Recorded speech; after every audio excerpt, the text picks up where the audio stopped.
Inspirasi kita.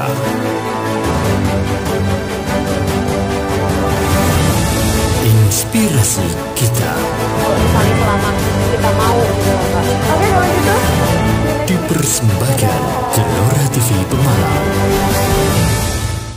halo, selamat sore semuanya. Jadi aku hari ini lagi ada di suatu tempat yang anginnya tuh sepoi-sepoi banget ya gitu. Jadi sore hari yang menjelang siang hari yang menjelang sore gitu. Kita ada di daerah apa ini Pak? Sokawangi. Sokawangi. Taman. Yes. Ikutnya taman ya Pak ya? Ikutnya Kecamatan Taman. Oh, Kecamatan Taman. Oke. Kita di sini bareng sama narasumber kita, Pak Trigandi Imamuddin. Halo Bapak. Halo Mbak. Selamat sore. Selamat sore Mbak. Baru ketemu lagi ya Pak ya? Betul. Iya. Gimana kabarnya nih Pak? Alhamdulillah. Yang penting saat ini tuh kita sehat dulu. Oke, betul sekali. Karena pada saat pandemi kayak gini tuh yang paling diinginkan semua orang kayaknya sehat dulu ya Pak ya. Betul. Kita akan membahas namanya tuh KPK guys. Jadi KPK bukan biasanya orang bilang apa Pak? Komisi Pemberantasan Korupsi. Bukan korupsi, tapi lebih ke komunitas peduli kali Pemalang. Di sini ada Pak Trigandi sebagai ketuanya ya Pak ya. Betul. Dan sebagai mungkin pengusul juga kali ya Pak ya. Ya, perintis lah. Oh, perintis. Ya. Oke. Jadi Bapak, saya boleh tanya-tanya sedikit ya Pak ya? Boleh, Oh, boleh. yang dimaksud dengan komunitas peduli kali Pemalang itu seperti apa sih Pak? Dan itu tuh apa gitu loh. Jadi kita biar tahu semua. Baik, ya. Selamat sore semuanya. Perkenalkan saya Trigandi Imamuddin atau Imam. Kami dari Komunitas Peduli Kali Pemalang, kami singkat KPK Pemalang. Kenapa kami menggunakan nama KPK Pemalang singkatannya supaya lebih familiar?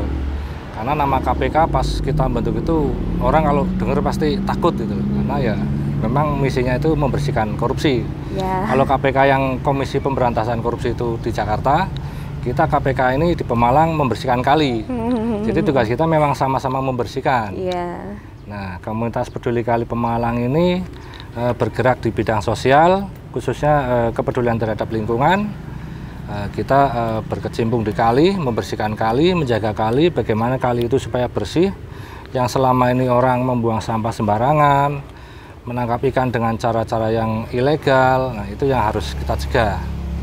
Karena sesuai dengan visi kita adalah mewujudkan sungai sebagai pusat peradaban untuk peningkatan kualitas hidup manusia.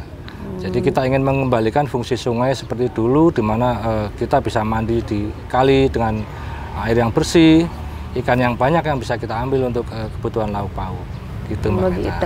Oh, jadi KPK itu jadi sebagai wadah atau komunitas. Betul. Untuk teman-teman kegiatan sosial yang arahnya baik ya Pak ya, positif ya Pak ya. Ini tuh kapan sih Pak dibentuknya gitu? Kok aku baru dengar gitu atau memang sudah lama?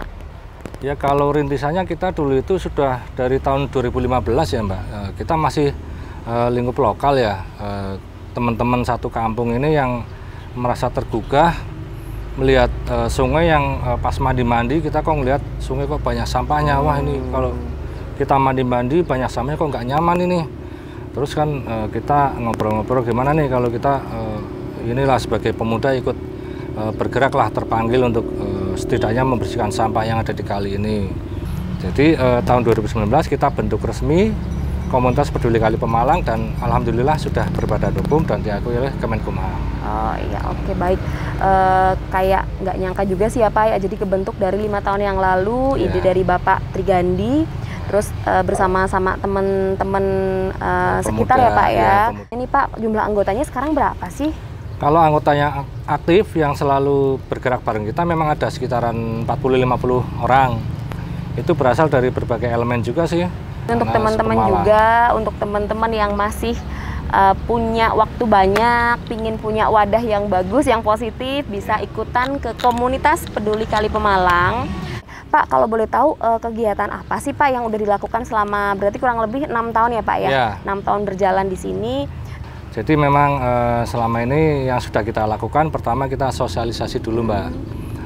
Sosialisasi, edukasi masyarakat bahwa tanggung jawab untuk kali yang bersih ini bukan hanya dari pemerintah. Yeah. Kita semua bisa berpartisipasi.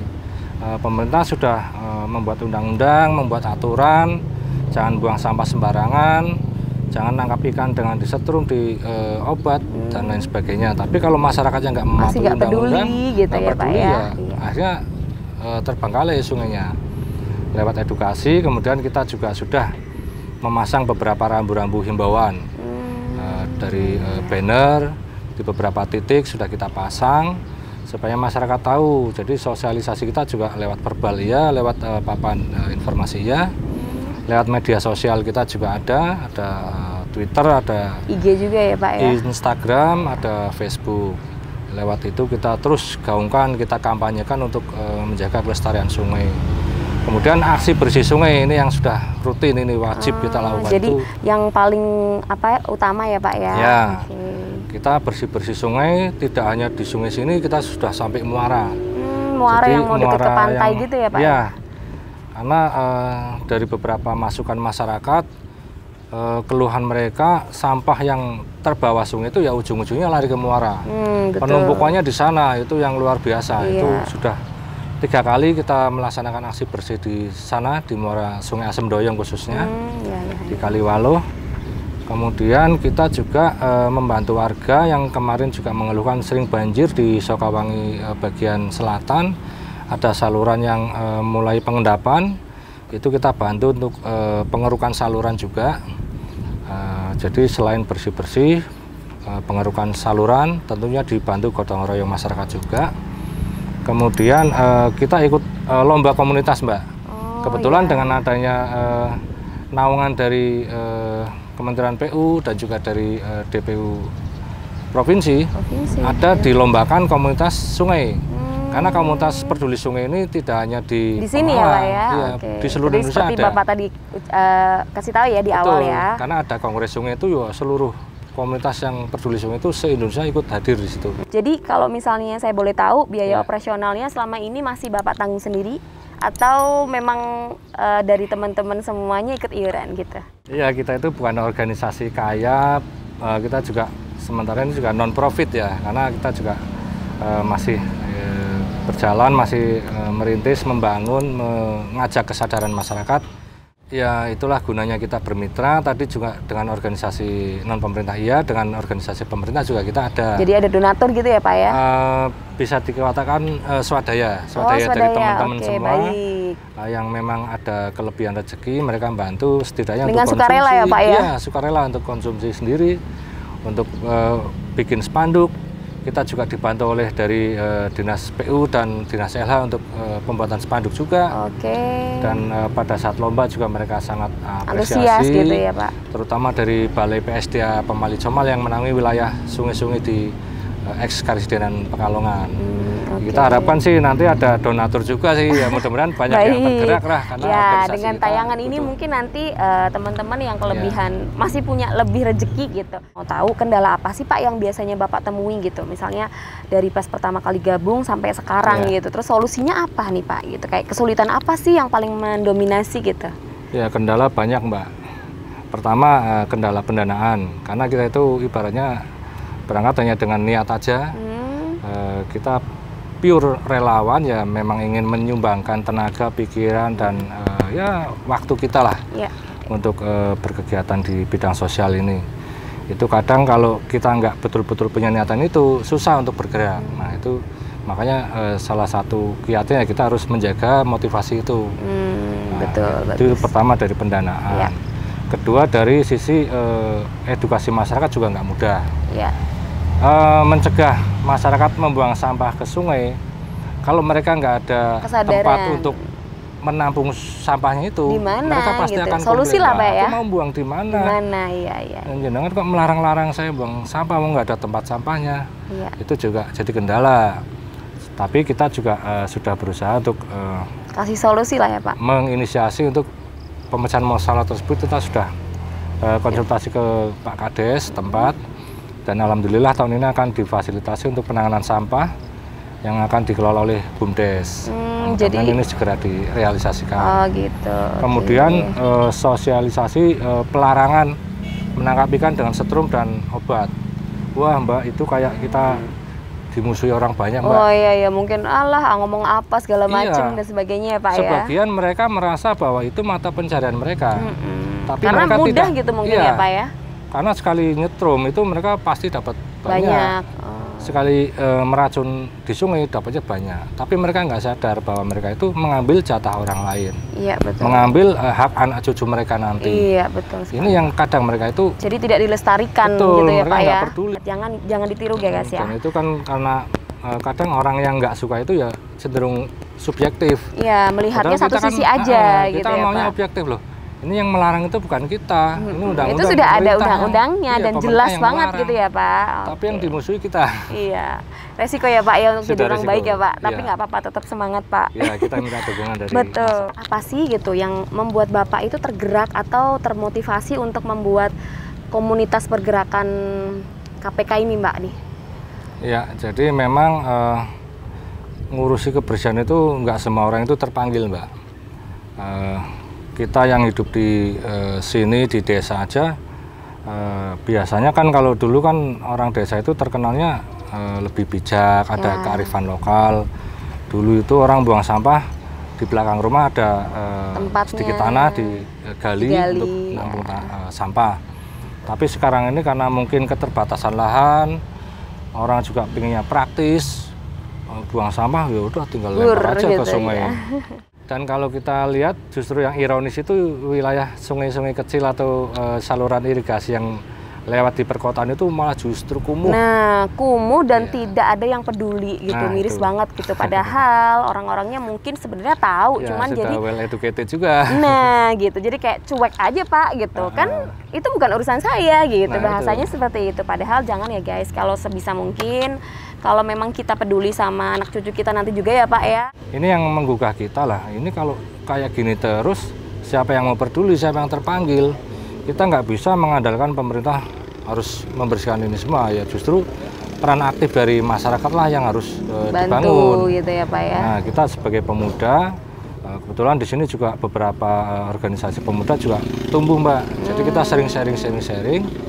Akhirnya kita cetuskan bahwa pemuda harus ikut berpartisipasi untuk menjaga kebersihan lingkungan. Itulah yang mendorong kita bergerak di bidang kepedulian lingkungan, Mbak. Bapak punya perasaan dan kesan yang seperti apa sih setelah 6 tahun berkecimpung di dunia persungaian ini Ya. gitu? Ya, namanya suka duka pasti ada. Sukanya ada yang mengapresiasi, itu suka. Jadi kita merasa, oh berarti kita itu bekerja itu nggak sia-sia, itulah ada hasilnya. Sukanya lagi kebersamaan. Di situ nggak ada sekat antara katakanlah yang kaya, yang miskin, yang punya profesi inilah. Kebersamaan itu ada. Saat kita bareng-bareng jadi rame gitu ya Pak ya. Berkotor-kotori ya. Yang nggak semua orang itu mau gitu loh, Mbak. Betul. Itu kepuasan kita di situ. Oh, ternyata asik juga ya membersihkan sungai, kita merasa puas juga. Kemudian lewat komunitas ini kita juga bisa menjalin pertemanan dengan berbagai macam sosialisasi ke orang banyak ya Pak ya. Ke komunitas lain, ke pemerintah. Betul. Itu juga nilai-nilai positifnya di situ. Kemudian di saat sungai kering itu semakin tercemar karena air kan nggak mengalir tuh, sampah semakin numpuk. Ada juga yang buang limbah, akhirnya juga air sungai jadi bau. Kemudian orang nangkap ikan dengan cara disetrum, diracun, diobat, itu juga kita timbul rasa prihatin. Nah, dari tahun 2015 kita sudah menggandeng pemerintah desa setempat, pemerintah desa Sokawangi untuk mari kita bareng-bareng kita sosialisasi, edukasi masyarakat untuk stoplah buang sampah ke sungai, stoplah menangkap ikan dengan diracun atau disetrum. Aku sih lebih tertariknya ke sini ya. Jadi aku ngelihat ini di belakang nih ada sungai yang benar-benar bersih. Aku lihat masih tenang banget, nggak banyak sampah-sampah plastik yang biasanya tuh banyak banget guys gitu ada di sekitaran sungai. Pengalaman juga kebetulan saya hobi mancing, Mbak. Mancing di kali sekitar sini. Ya itu yang didapat bukan enak. Ikan Pak? Bukan ikan, Mbak, tapi ada pampers, ada plastik. Kita mancing lempar nyangkut sampah, lempar lagi nyangkut sampah. Nah itu kan kita sebel. Terus dukungan dari pemerintah lah, terutama itu juga masih kurang. Kurang ya Pak. Misalnya kita ingin membersihkan sungai lah, tapi sudah bersih besoknya kotor lagi. Ya kayak tadi mencegah orang buang sungai kan harus menyediakan tempat sampah. Betul. Lah kadang di Jadi kasih solusi ya Pak ya. Iya. Desa A oke sudah jalan, desa B sudah mau dilaksanakan, desa C waduh nanti masih nunggu anggaran ada. Nah, betul, karena memang yang pertama itu memang kondisinya kita tahu gitu, Bapak bekerja di sini tuh kayak lebih ke sosial, nggak ada pendanaan dari pemerintah juga khusus gitu, nggak ada, kita swadaya bareng-bareng siapapun yang ada rezeki ikut gitu ya Pak ya. Jadi memang terkendala di situ karena posisinya memang pembersihan sungai itu pasti juga butuh yang pertama itu tadi alat dan alat-alat dan bahan yang mendukung, terus tempat yang benar-benar harus nih kalau misalnya nih kamu suruh buang sampah jangan di sungai, di sini gitu kan harusnya ada ya Pak. Sini loh gitu, dan itu juga pakai duit Pak belinya. Betul. Kalau bisa sih nanti bisa didengar sama pemerintah ya gitu. Kita bergerak untuk membantu pemerintah, pemerintah pun ayo dong gitu, dukung kita kami. Dibantu gitu, dukung dong gitu. Setidaknya langkah-langkah yang untuk kedepannya juga bagus untuk semua gitu. Pemerintah juga kasih support ke kita gitu dalam bentuk banyak ya Pak ya, bisa materi dan lain-lain gitu. Nah, yang terakhir aja nih aku nanyain ke Bapak gitu, harapan gitu untuk komunitas Peduli Kali Pemalang yang bergerak dalam aksi sosial ini tuh apa sih Pak selama 6 tahun nih supaya kedepannya makin bagus dan lain-lain, kayak gimana harapan Bapak gitu? Ya harapan kami semakin banyak orang yang tergerak untuk sadarlah terhadap kepedulian lingkungan ini, karena mencegah itu lebih baik dengan meminimalisir pembuangan sampah ke sungai, berarti ya semakin mudah penanganan sampah di sungai. Meminimalisir perusak ekosistem sungai tadi yang kayak setrum atau racun juga akan mempermudah tujuan kita untuk menjaga stabilitas ekosistem sungai. Ke depan terus ada, jangan hanya hari ini atau besok-besoknya lagi, tapi sampai nanti ya Pak ya. Betul. Oke, terima kasih banyak. Hari ini kita sudah main di bantaran sungai Kalijati ini. Kalijati namanya Pak? Kalijati, daerah Sokawangi ya Pak ya. Lain kali kalau misalnya ada butuh informasi tentang KPK ini, kalian bisa nanti subscribe di, ada nggak Pak YouTube-nya? Belum ada ya? Channel YouTube-nya belum. Tapi jadi syukurnya kesini aja. Inspirasi kita nanti bakal di-share sama Bapak untuk Facebook, akun Facebook, Instagram, dan Twitter-nya nanti ada. Jadi terima kasih untuk teman-teman yang udah hadir di sini. Sampai jumpa.